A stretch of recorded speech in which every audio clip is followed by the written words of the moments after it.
Friend, guess what? You're not stuck. You're just limiting yourself.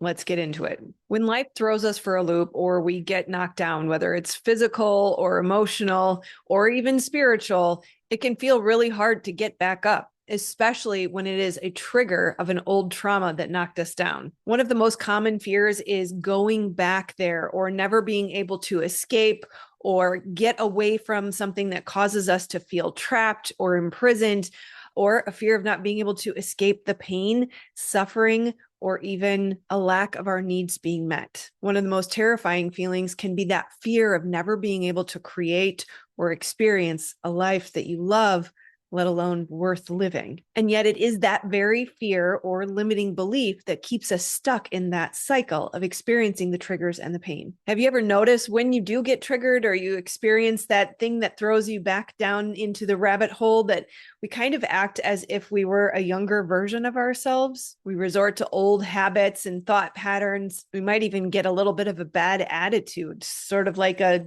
2-year-old tantrum. It can almost seem like we are married to our disbelief, to our resentment, to our frustration, or even to our victimhood. And that can be because a part of us, the part that has been triggered, has stepped forward and taken control of your vessel, if you will. They have taken back the steering wheel of your life. And unfortunately, they bring with them that old way of being, believing, and thinking.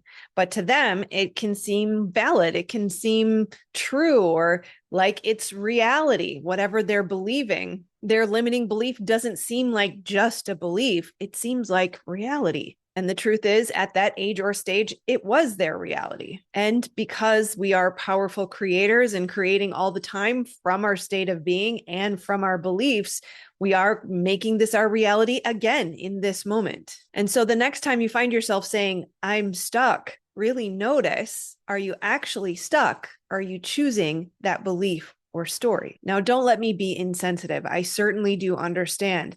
As a young child, I felt trapped and stuck and in prison and unable to escape abuse for most of my life. And the truth was, there was a time where I was stuck and it was inescapable. But there did come a day where I was able to leave and I got myself out of that situation.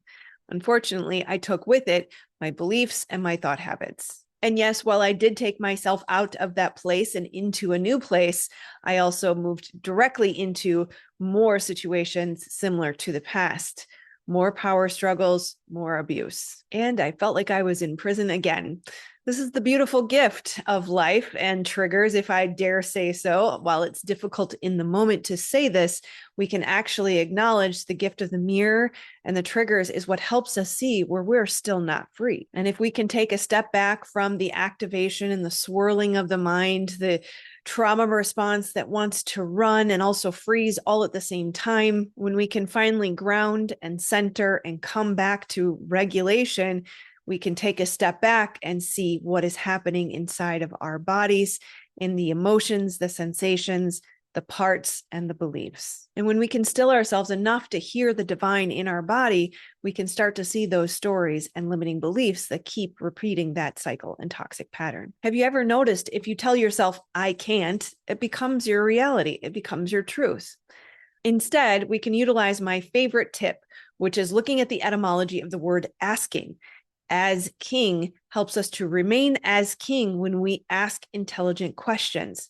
Instead of making a definitive statement that builds a wall and separates us from the thing we desire or the place we want to move into, we can start to ask the question, how can I? Remember, we are powerful creators. And so in that declarative statement, I can't, we have declared it so. But in our intelligent asking questions, we can ask, how can I? And we open that door to allow the divine to deliver to us the information that we need. Remembering you are a powerful creator made in the likeness of the creator of the universe who has access to unlimited potential. And yet we are also powerful and have the ability to limit an unlimited creator.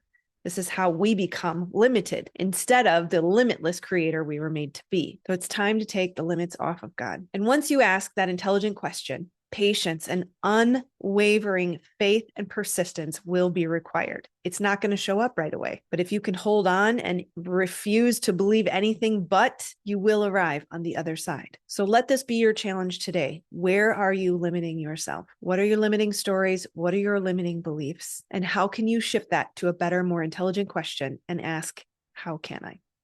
Sending love, my friend. Namaste.